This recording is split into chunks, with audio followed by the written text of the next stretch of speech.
बताई आर्य समाज के बारे में। आर्य समाज की स्थापना 1875 ईस्वी में हुई थी और ये क्रांतिकारी संगठन था। राष्ट्रीय आंदोलन में आर्य समाज की विशिष्ट भूमिका रही। अगर आर्य समाज का संगठन न होता उस समय पे तो आज हम आजाद नहीं होते। ये भी बहुत बिल्कुल सटीक बात है। खैर, इसी क्रम में मैं आगे हमारे जो चीफ गेस्ट हैं डॉक्टर सत्यपाल जी, पूर्व मंत्री भारत सरकार, पूर्व आयुक्त मुंबई पुलिस, उन्हें आमंत्रित करूंगा। डॉक्टर साहब में हमारा भी साझा है। डॉक्टर साहब आधे मलिक हैं और आधे तोमर। उनके मामा भी यही है, तो आप आए और आशीष वचन दें।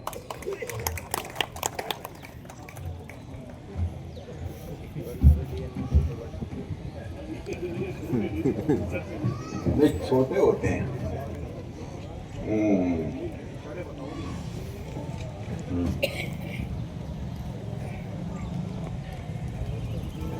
ओम स्वस्ति पंथा मनुचरे सूर्य चंद्रमसा विवै पुनर्दंता घंटा जानता संग मही। ओम शांति शांति शांति। सबसे पहले तो मैं आप सभी को सादर नमस्ते करता हूं। इस धरती को प्रणाम करता हूं। हसनपुर रिसार्ट की धरती,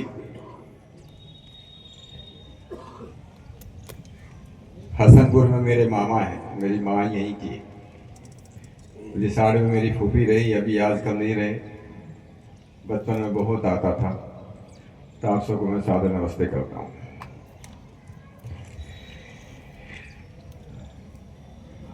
पूज्य स्वामी आदित्य सुरेश जी, आज के कार्यक्रम के अध्यक्ष श्री अशोक बहादुर जी, मंत्री श्री रविंद्र आर्य जी, बाबा राजेंद्र सिंह जी, रिसार गांव के प्रधान अजीत सिंह जी, कोषाध्यक्ष श्री गिरधारी लाल जी, श्री विकास मलिक जी, श्री वीरेंद्र सिंह आर्य जी, श्री रविंद्र सिंह आर्य जी, श्री जसवीर सिंह दरोगा जी, डॉक्टर रणधीर सिंह जी प्राचार्य जी, श्री अनिरुद्ध आर्य जी, और जिन्होंने मुझे यहाँ सबसे पहले रविंद्र और अशोक जी से भी पहले जिन्होंने मुझे यहाँ आने का निवेदन किया, आदरणीय यशपाल मलिक जी पीछे बैठे हैं, श्री शिवेंद्र तोमर जी, डॉक्टर प्राची आर्य जी, ऋषि देव जी, अनूप राठी जी, बावली से चौधरी प्रकाश तोमर जी भी आए हैं, वेदपाल उपाध्याय जी हैं, गौरव हमारे हाबीर मलिक जी ऊपर बैठे हैं, नितिन मलिक जी नीचे बैठे हैं। थोड़ा सा बस बस बस बस। प्रोफेसर विकास पवार जी, रवि शास्त्री जी, और हमारे शायद बहुत लोगों ने पहचाना नहीं उनको।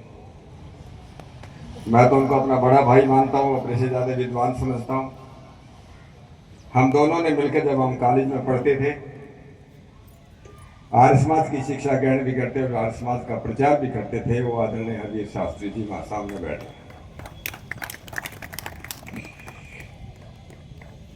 बहुत ही सम्मान्य मंच, अपने हमारे विधायक जी प्रसन्न चौधरी जी को आप सुन रहे थे। मैं सोच ही रहा था कि अपनी बात कहां से शुरू करूं। प्रसन्न चौधरी ने आकर के मुझे मेरा जो प्रश्न था वो हल कर दिया। दुनिया में सब प्रसन्न होना चाहते हैं। बहुत ही आदरणीय मातृशक्ति और प्यारे बच्चों, दुनिया में ऐसा कोई प्राणी नहीं जो प्रसन्न नहीं रहना चाहते। सब खुश रहना चाहते हैं। जितना साथ ज्यादा सुख के पीछे दौड़ते हैं, सुख उतना ही दूर चला जाता है। हम प्रसन्न कैसे हों? हमारी समस्याओं का समाधान और हल कैसे हो, हम कैसे ये देश पुनः विश्व गुरु के आसन पर कैसे बैठे, हमारे बच्चे अच्छे संस्कारवान कैसे बने, हमारे बुजुर्गों का सम्मान कैसे बरकरार रहे, हमारी माताओं बहनों की इज्जत किस प्रकार से बरकरार रहे, समाज में अपराध कम हो, आतंकवाद खत्म हो, क्या इन सब का कोई हल है? हमारे मुंडक उपनिषद में एक कहानी आती है। दो ऋषि हैं, एक ऋषि सोनक है, एक ऋषि अंगिरा है। ऋषि सोनक आकर के महर्षि अंगिरा से पूछते हैं कि महर्षि ऐसी कोई विद्या बताओ, एक ऐसी विद्या। सारी विद्याओं का क्या ऐसी कोई विद्या हो सकती है? एक विद्या सीख ली और सारी विद्याएं सीख लो। हाँ तो आज इस मंच 25 से मिनट है तेरे पास, पता नहीं कितने लोगों का नाम लिया गया, और 20-25 मिनट में ये कई स्वाद में कोई प्लेटो का नाम ले रहा था, कोई अब तेरी जिम्मेदारी है। मैकाले का नाम ले रहा था, प्रिंसिपल साहब तो इतने नाम ले रहे थे तो मुझे तो याद भी नहीं रहे। पर कोई ऐसा भी नाम है, एक नाम को याद कर लो, आपकी सारी समस्याएं दूर हो जाए, आपके परिवार की समस्याएं दूर हो जाए, समाज का अपराध खत्म हो जाए, इस राष्ट्र का निर्माण हो, पूरे दुनिया में विश्व शांति स्थापित हो। अगर वो एक नाम है, उस देवता का नाम महर्षि दयानंद है, उस संस्था का नाम आर्य समाज है। और कुछ याद करने की जरूरत नहीं, केवल एक ही बात याद रखो, सारी समस्याओं का हल उसके अंदर है। आज अंतर्राष्ट्रीय महिला दिवस भी है। मुझे खुशी है कि काफी माताएं बहनें यहाँ पर बैठी हैं। भगवान राम ने रावण को मार दिया, लंका को जीत लिया। विभीषण लक्ष्मण के पास जाते हैं और ये निवेदन करते हैं, लक्ष्मण 14 वर्षों के बाद तुम अयोध्या वापस जाना चाहते हो, इस बात की गारंटी क्या है कि आपको राज वापस मिलेगा? 14 वर्ष का समय, आज तो 14 दिन की बात हो, 14 घंटे के बाद भी कुर्सी नहीं मिलेगी।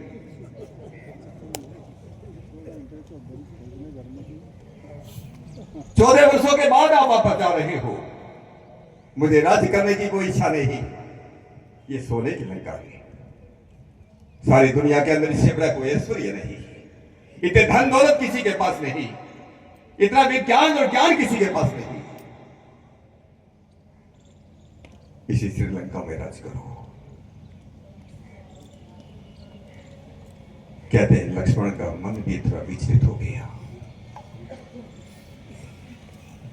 लक्ष्मण और विभीषण दोनों भगवान राम के पास जाते हैं और जब निवेदन करते हैं तो भगवान राम ने कहा, अपि स्वर्णमयी लंका, अपि स्वर्णमयी लंका न मे लक्ष्मण रोचते, जननी जन्म भूमि से प्रभात अपि करियसि, जननी जन्म भूमि से प्रभात अपि करियसि।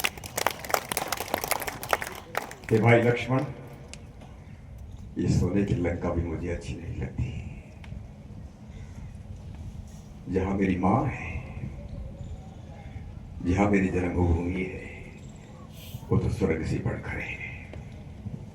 जिस दिन ये देश अपनी माता का सम्मान करना सीख जाएगा, अपने बहनों का सम्मान करना सीख जाएगा, और किसी समाज की, कोई समाज कितना सभ्य है, कोई समाज कितना शिक्षित है, कितना सुसंस्कृत है, उसका एक ही टेस्ट है, और एक ही लिटरस टेस्ट है, और एक ही फाइनल टेस्ट है।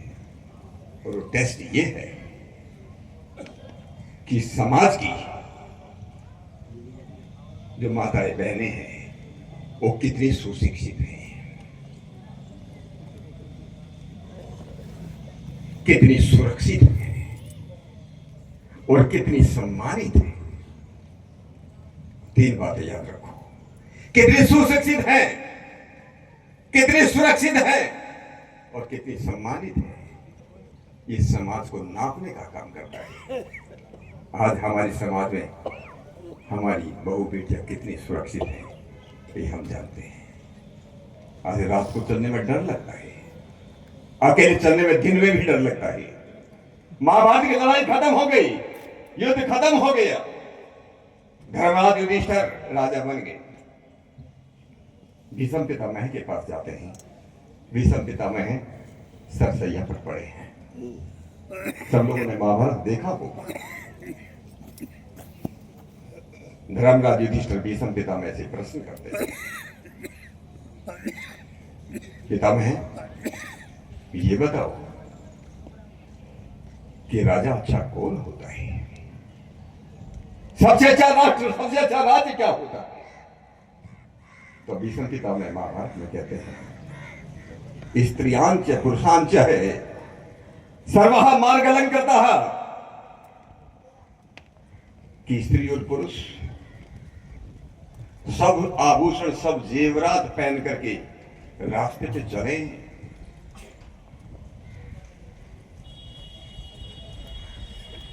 उनको छेड़ने वाला कोई न हो,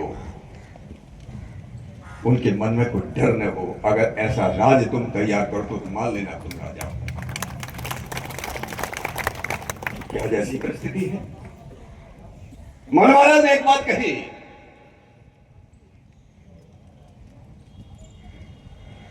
आज तरह तरह के रोग बढ़ रहे हैं, शारीरिक रोग बढ़ रहे हैं।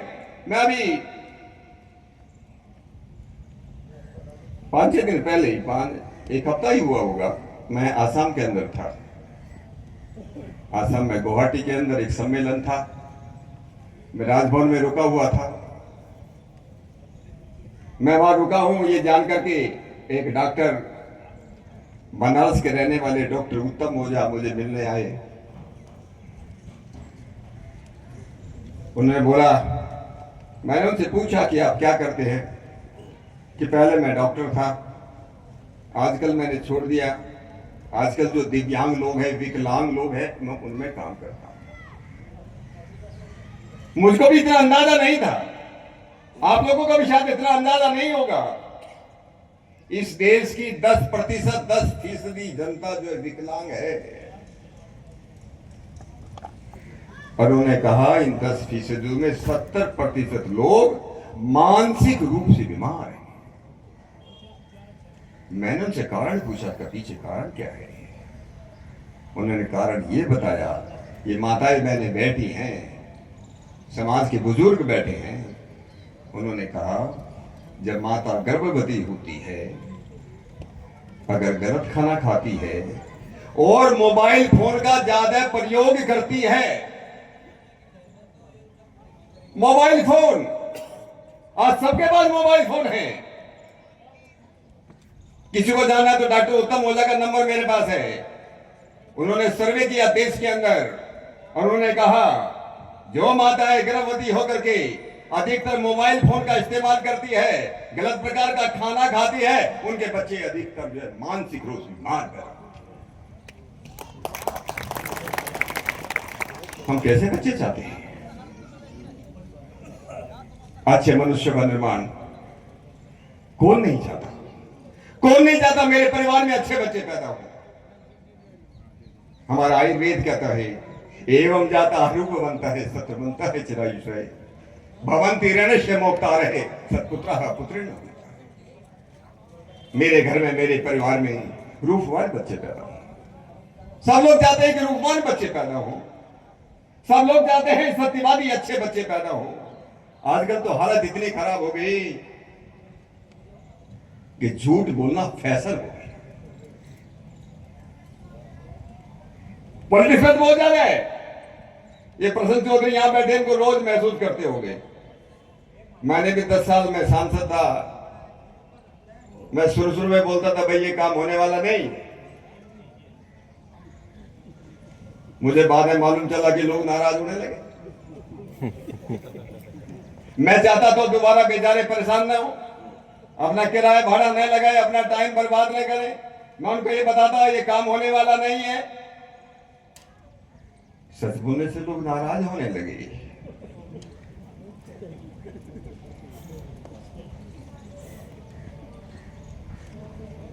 मुझे कुछ लोगों ने समझाया और प्रकाश तोमर आए हुए इधर, उन्होंने कहा आप ऐसा मत करो।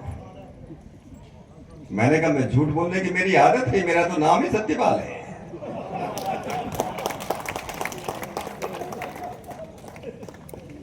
कहा इतना बोलना शुरू करो कि भाई काम तो बहुत मुश्किल है, लेकिन मैं कोशिश कर सकता हूं। उम्मीद तो मुझे नहीं है, लेकिन कोशिश कर सकता हूं।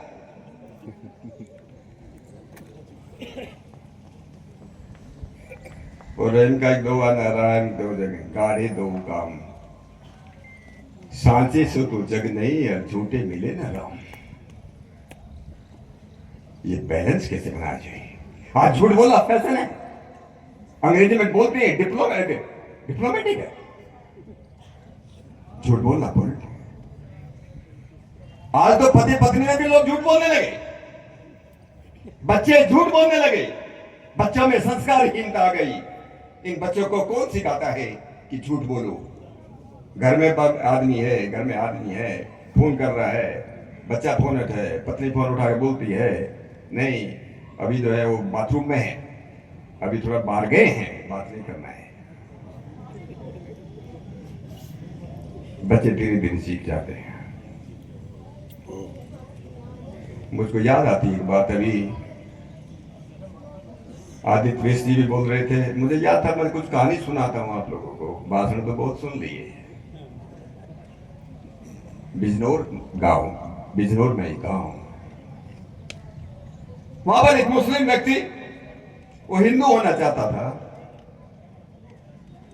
वहां के पंडित ने, ब्राह्मण ने उसका संस्कार करके, छोटा से जज करके उसको जो है हिंदू बना दिया। गांव की पंचायत हुई, गांव के पंडितों ने प्रश्न पूछा, ये कौन से शास्त्र में लिखा है कि एक मुसलमान को हिंदू बना दिया जाए? ये कहां लिखा है?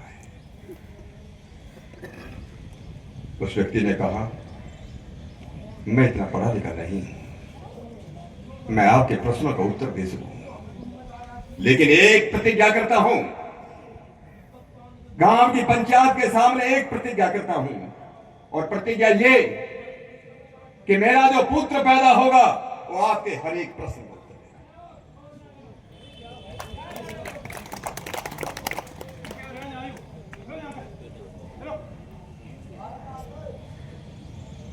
6 महीने 1 साल भर के बाद एक बेटा पैदा हुआ।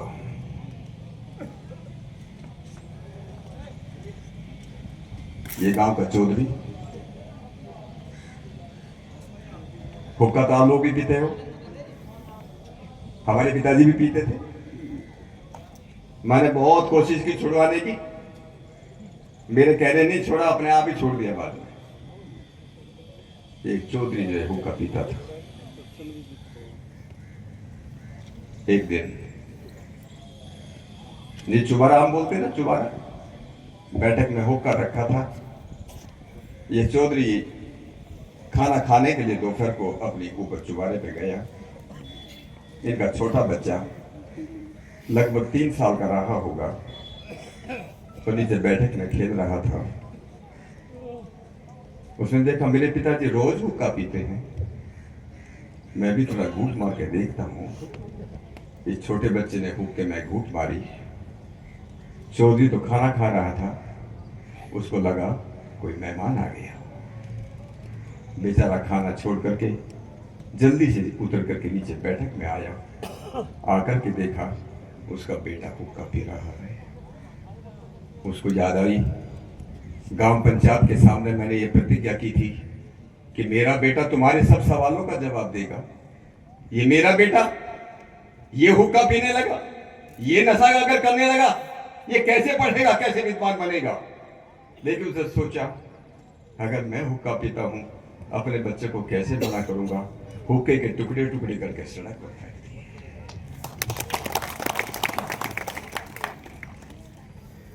जिस गुरुकुल का नाम स्वामी आदित्य वेश जी बता रहे थे, वो महात्मा मुंशी राम के गुरुकुल कांगड़ी में इस बच्चे का एडमिशन किया गया और ये बच्चा देवराज विद्या वाचस्पति के नाम से बहुत बड़ा विद्वान पैदा हुआ। ये शुरुआत तो हमको खुद से करनी पड़ेगी।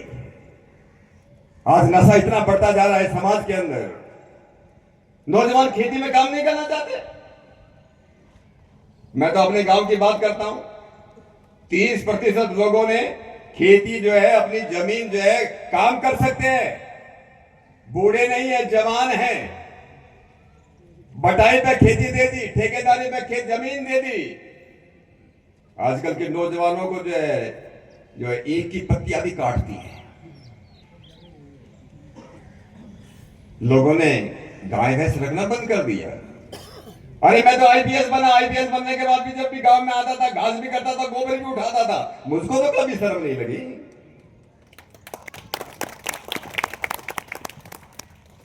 मैं आपको एक ईमानदारी से बात कह रहा हूं, मैं आज जो कुछ भी हूं, जिस भी स्थान पर मैं खड़ा हूं, छोटे से गांव से निकल करके मुंबई का पुलिस कमिश्नर बना, आज सारा हिंदुस्तान मुझको बुलाता है, लोग मुझे सुनते हैं। लेकिन इसका एकमात्र कारण है, इसका एकमात्र कारण केवल आर्य समाज ऋषि दयानंद है। अगर मैं सत्यार्थ प्रकाश नहीं पढ़ता, मेरे बुद्धि के पटल नहीं खुलते, वो तर्क शक्ति मेरे पास नहीं आती। बिजनौर में ही एक धामपुर नाम का कस्बा है, वहां पर हमारे पुलिस वाले थे, यहां तो पता नहीं कहां चले गए, पीछे गए हो गए, नहीं जाएंगे तो नहीं, हो मेरे साथ ही आए।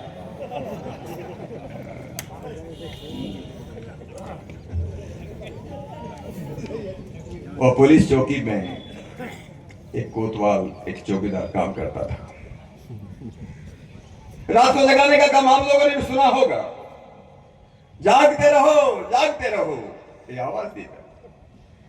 ये बहाल सिंह गुजर रोजाना रात को आवाज देता, अरे जागते रहो, जागते रहो, 5000 साल से सोने वाले जागते रहो।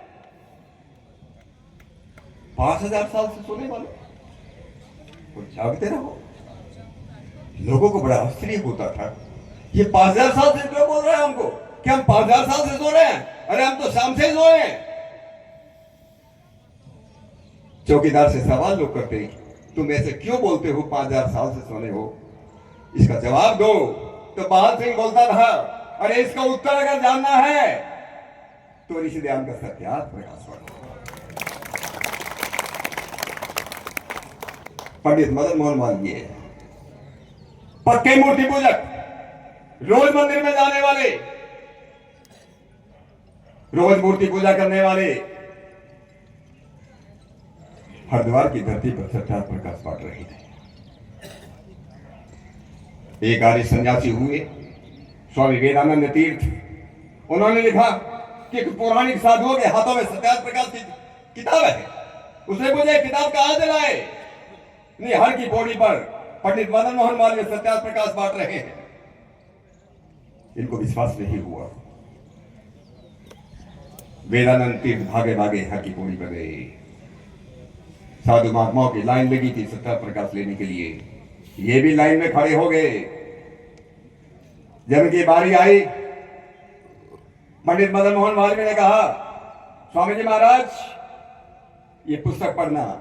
इन्होंने जानबूझ करके बोला, जिस व्यक्ति ने हमारे देवी देवताओं को गाली दी हो, जो व्यक्ति मूर्ति पूजा का खंडन करता हो, उसकी पुस्तक पढ़ना तो दूर, मैं उसको हाथ भी नहीं लगाऊंगा। पंडित मदन मोहन मालवीय ने कहा, स्वामी जी ऐसा नहीं, देश की संस्कृति को अगर बचाना है, बिछड़े हुए को वापस लाना है, अरे जो विधर्मी हो गया, अपना धर्म छोड़ करके, हिंदू धर्म छोड़ करके मुसलमान और ईसाई बन गए, उनको अगर वापस लाना है, अपनी हिंदू संस्कृति की रक्षा करना है, तो स्वामी जी मैं आपसे प्रार्थना करता हूं, इसको जरूर एक बार पढ़ो। तो पंडित मदन मोहन मालवीय कहते थे, जब आर्य समाज दौड़ता है तो हिंदू समाज चलता है। जब आर्य समाज चलता है, हिंदू समाज बैठ जाता है। जब आर्य समाज बैठ जाता है, हिंदू समाज सो जाता है। अगर आर्य समाज सो गया तो हिंदू समाज निस्तरभूत में खत्म। आज आर्य समाज की जरूरत हमको इसलिए है कि हमको अपने को बचाना है, अपने आने वाली पीढ़ियों को बचाना है, अपनी संस्कृति को बचाना है, मां बहनियों की साड़ियों को बचाना है। नहीं तो साड़ी भी खत्म हो जाएगी। अपना खाना पीना बदलना है। मॉरिशस के अंदर एक मैं मॉरिशस में गया था बहुत वर्षों पहले। एक फौजी ने जाकर के 1910 में एक आसमान बनाई। उसका नाम था मणिलाल ठाकुर। मणिलाल ठाकुर आसमानी नहीं था।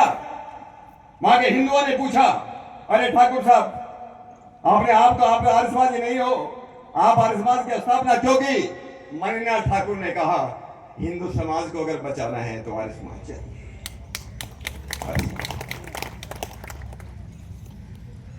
अपने बच्चों को अच्छा बनाना है ना। मैंने शुरुआत की थी, एवं जाता है रूप बनता है, सत्य बनता है चिराई से। हमको रूपवान बच्चे चाहिए, हमको सच्चे सत्यवान बच्चे चाहिए, हमको ऐसे बच्चे चाहिए कि माँ बाप के सामने किसी की अकाल मृत्यु न हो। कौन नहीं चाहता किसी के बच्चे की मौत हमारे सामने न हो। ऐसे बच्चे जो माँ बाप के ऋण को, माँ बाप के कर्ज को उतार सकें, ऐसे बच्चे जो माँ बाप के अच्छे विचारों को आगे ले जा सकें, ऐसे सचपुत्र और पुत्री को कैसे पैदा कर सकते हैं? उसका केवल एक ही समाधान है, एक ही हल है। और वो हल ऋषिदार ने कहा, ऋषिदार ने सत्यार प्रकाश लिखा। वहां अच्छे बच्चे बनाने के लिए, अच्छे मनुष्य का निर्माण करने के लिए उन्होंने संस्कार भी देने की, गर्भाधान से लेकर के लिए। अगर अच्छे बच्चे चाहते हो तो अच्छा बीज चाहिए, अच्छी जमीन चाहिए, अच्छे विचार चाहिए। आज दुनिया के सामने सबसे बड़ी समस्या क्या है?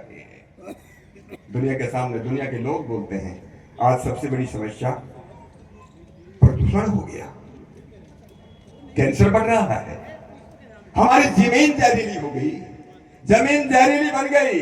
जो हम खाते हैं, इतना ज्यादा खाद डाल करके, इतनी दवाइयां डाल करके।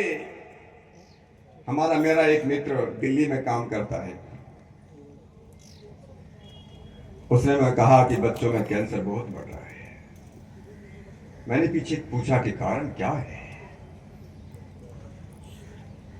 कहा, जिन गाय और भैंसों को इंजेक्शन लगा करके दूध निकाला जाता है, वो दूध पी करके बच्चों में कैंसर बढ़ रहा है।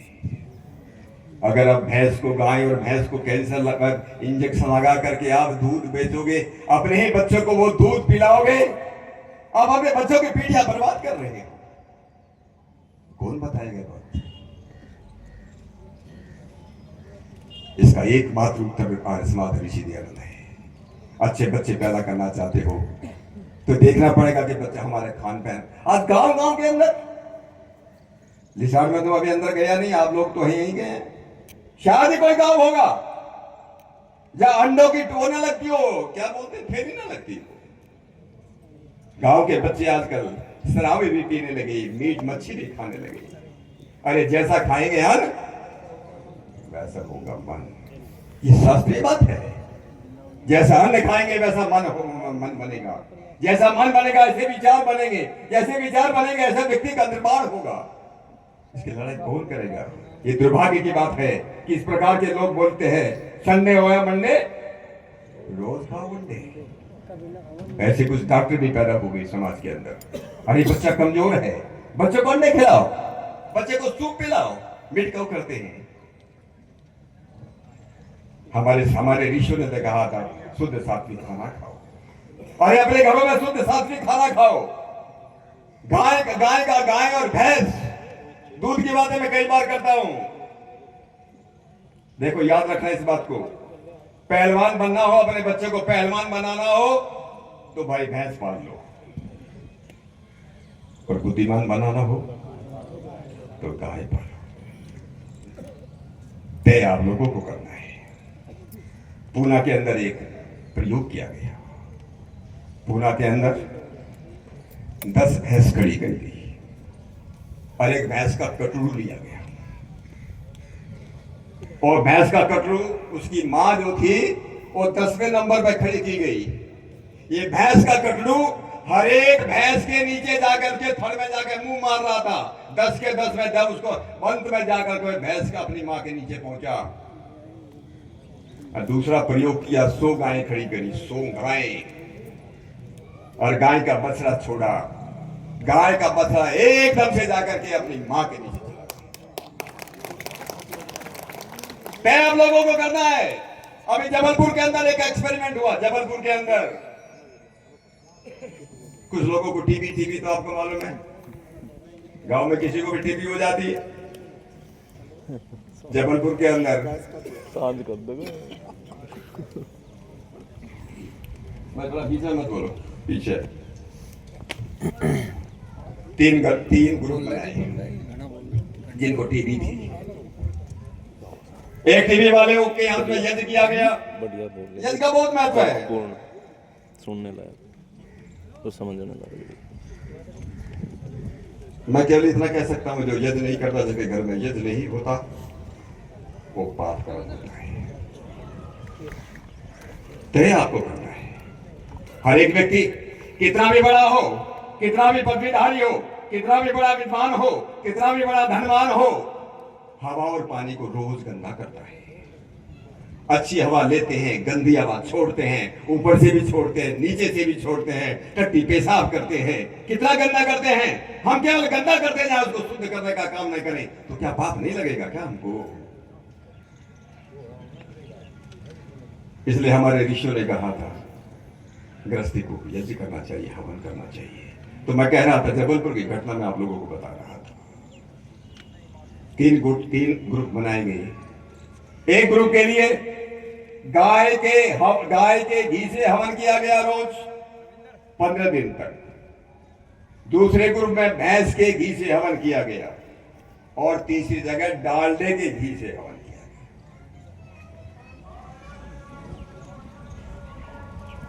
जो गाय के घी से हवन किया गया, वो जो रोगी थे वो 65 से 70% ठीक हो गए। भैंस के घी से हवन किया गया, वो 30 से 35% ठीक हुए, और जो डालडा के घी से हवन किया, उनकी हालत और बिगड़ गई और खराब हो गई। तय आपको करना है। दुनिया के अंदर याद रखना एक बात, कम शक्ति होगी चलेगा बच्चों में, बच्चा पागल नहीं बनना चाहिए। घर में एक भी अगर पागल हो जाए ना, घर के लोग रखना पसंद नहीं करते, पागल खाने में ले जाते हैं। इसलिए भगवान से रोज प्रार्थना करते हैं, भगवान हमको अच्छी बुद्धि दो। अच्छी बुद्धि चाहिए तो गाय को पालना शुरू करो। गाय का घी और दूध जो अपने बच्चों को पिलाओ। अगर इतना भी नहीं कर सकते, इसका मतलब अपने बच्चों से प्यार नहीं करते।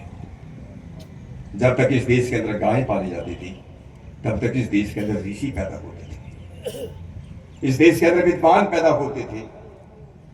ये देश सारी दुनिया का विश्व गुरु था। भगवान कृष्ण भी तो गाय चराते थे ना। हम भगवान कृष्ण को अपने को भक्त कहते हैं, भगवान कृष्ण के भक्त कहते हुए भी हम गाय नहीं पालते। ये तय हमको करना है कि हम किस प्रकार के बच्चे चाहते हैं, किस प्रकार के हम अपना परिवार चाहते हैं। जैसे मैंने कहा था, आज समाज के अंदर इतना अपराध बढ़ता जा रहा है। परिवारों के अंदर जिस प्रकार से परिवार टूट रहे हैं, तलाक बढ़ रहे हैं। ये शिक्षा कैसी है? आज शिक्षा में बहुत बातें हुई। मैकाले की शिक्षा, दूसरी शिक्षा तो वही है जो संस्कृति सिखा सके।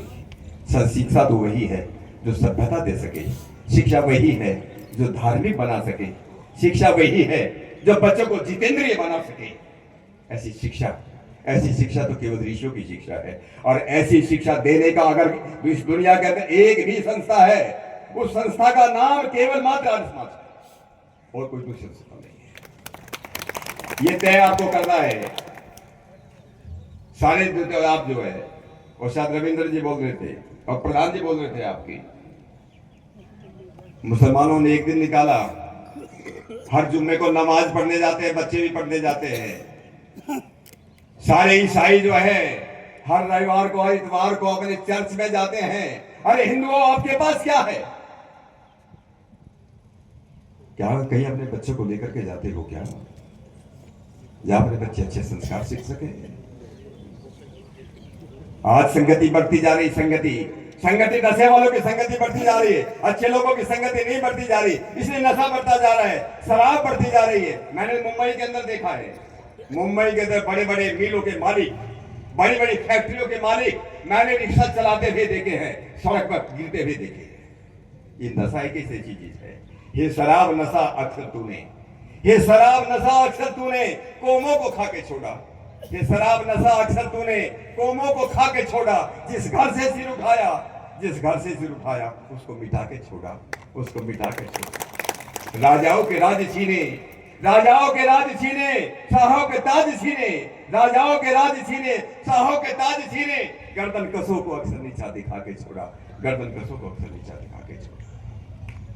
बट कौन बताएगा हमारे बच्चों की एनर्जी, इनकी ऊर्जा को अच्छे रास्ते पर कौन लेकर के जाएगा? अपने बच्चों को आर्य समाज में आने के लिए बोलो, अपने बच्चों को सत्यार्थ प्रकाश पढ़ने के लिए बोलो, अपने बच्चों को स्वामी आदित्य जैसे लोगों के पास आने के लिए बोलो। बच्चे अच्छे संस्कार सीखेंगे।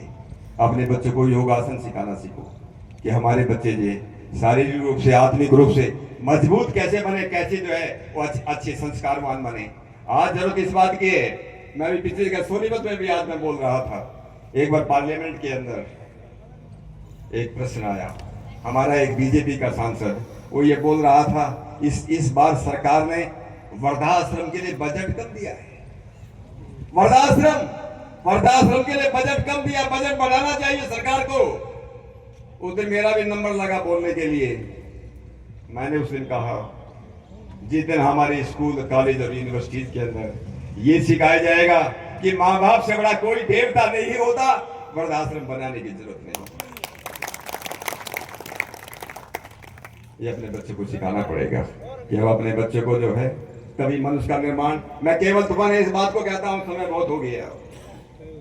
केवल माता समाज ऐसा है, केवल मां देव दयानंद का वैदिक धर्म ऐसा है जो लोगों को अच्छे मनुष्य का निर्माण करने की बात करता है, न अच्छे हिंदू बनाने की बात करता, न अच्छे मुसलमान बनाने की बात करता, न अच्छे ईसाई बनाने की बात करता है। वो केवल ये कहता है, मंत्र भाव जन्नी देवम जन्म, अच्छे मनुष्य बनो और देवताओं को पैदा करो। कौन देवता पैदा कर सकता है?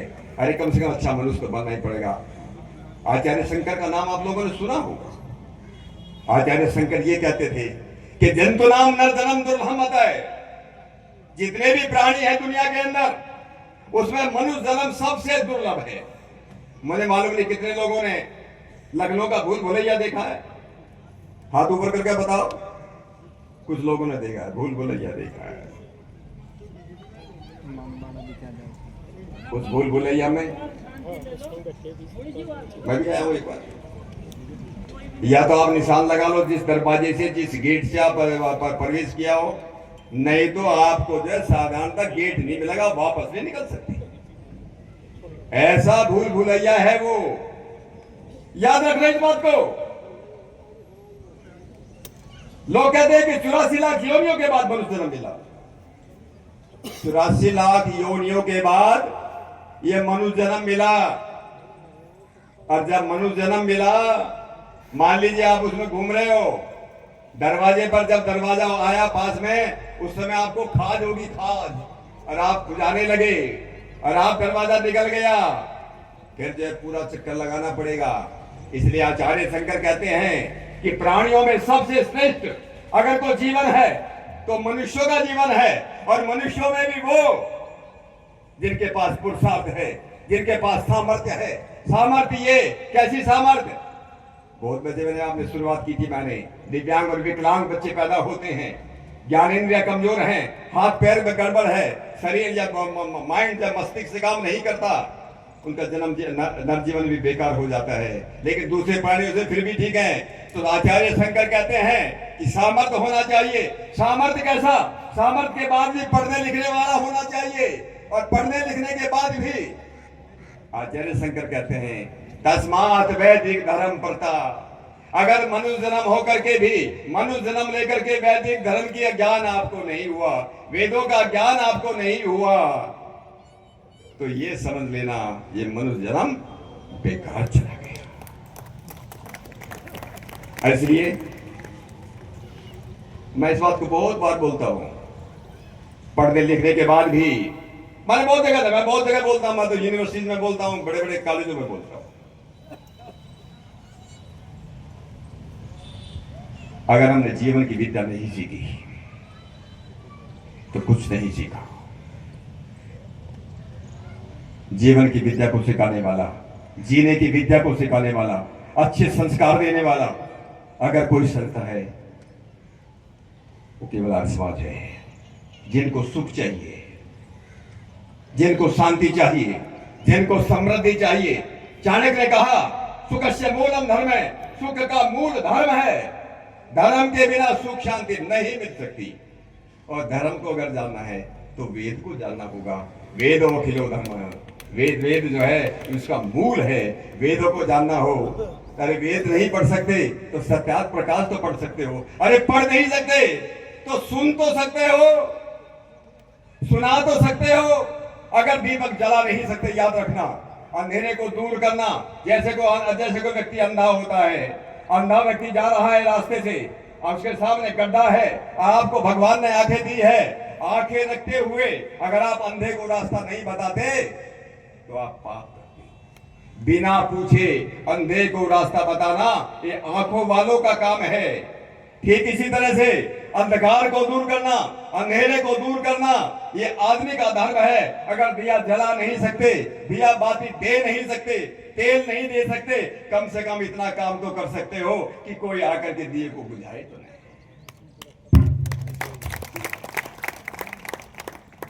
अगर आर्य समाज में आप लोग जो है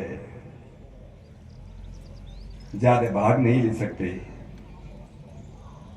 खुद नहीं जा सकते, अपने बच्चों को तो भेज सकते हो। इतना तो कर सकते हो। आर्य समाज का काम, आर्य समाज के जो है सामने प्रतिनिधि सभा ने यहाँ पर कार्यक्रम रखा है, जहां पर भी इतना अच्छा काम हो रहा है, उनको कुछ सहयोग तो कर सकते हो। अरे कम से कम सुनने तो जा सकते हो, उनके साथ खड़े तो हो सकते हो। ये भी एक धार्मिक काम है, ये भी धर्म है। अच्छी बातों को चलाना, अच्छे विचारों को आगे बढ़ाना, यही धर्म है। और ये ऋषिदान ने कोई नई बात शुरू नहीं की। हम ये कहने लगे कि आर्य समाज ने कोई नई बात करी हो, ऋषिदान ने कोई नई बात बताई हो। लाखों करोड़ों वर्षों से हमारे ऋषियों ने जो बात कही, आपको ही देखो, अगर हमारे बाबा ने, हमारे बाबा के बाबा ने कोई मकान बनाया हो, उसको रखना हम कितना अच्छा मानते हैं, उसको पवित्र मानते हैं। ये मकान टूट न पाए, ये संस्कृति का घर ध्वस्त न होने पाए, क्या हमें इसके लिए काम नहीं करना चाहिए? एक संकल्प लेकर के जाओ। मैं अपने बच्चों को आर्य समाज में भेजूंगा, मैं खुद भी आऊंगा। आर्य समाज के उसमें जो है मैं जितना भी सहयोग कर सकता हूँ, पैसे का सहयोग की बात नहीं है। अरे कम से कम दरी तो बिछा सकते हैं, कम से कम सामने खड़ा करने में तो मदद कर सकते हैं। अरे ये भी नहीं कर सकते, कम से कम जाकर बैठ तो सकते हो, उसकी शोभा तो बढ़ा सकते हो। ये भी धर्म का काम है। इतनी बात कह करके मैं 2 लाइन कहकर अपनी बात को विराम देता हूं।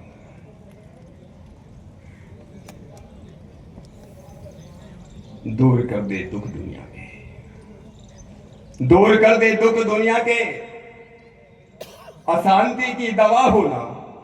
दूर कर दे दुख दुनिया की, अशांति की दवा होना। कोई जाने दयानंद से, कोई जाने दयानंद से, धर्म पे जा फिदा होना, धर्म पे जा फिदा होना। भंवर में किस्ती फंसती हो, भंवर में किस्ती फंसती हो, नजर में मौत बसती हो। भंवर में किस्ती फंसती हो, नजर में मौत बसती हो। लगा कर वेद का चप्पू, लगा कर वेद का चप्पू, किनारे पार हो जाना, किनारे पार हो जाना। बहुत बहुत धन्यवाद सबको, सादर नमस्ते। रविंद्र जी, यहाँ पर यशपाल मलिक जी, आप सब लोगों का जिन्होंने मुझे यहाँ पर आज आने का मौका दिया, आप सब लोगों का मैं आभार व्यक्त करता हूँ। अपनी बात को विराम देता हूँ। धन्यवाद।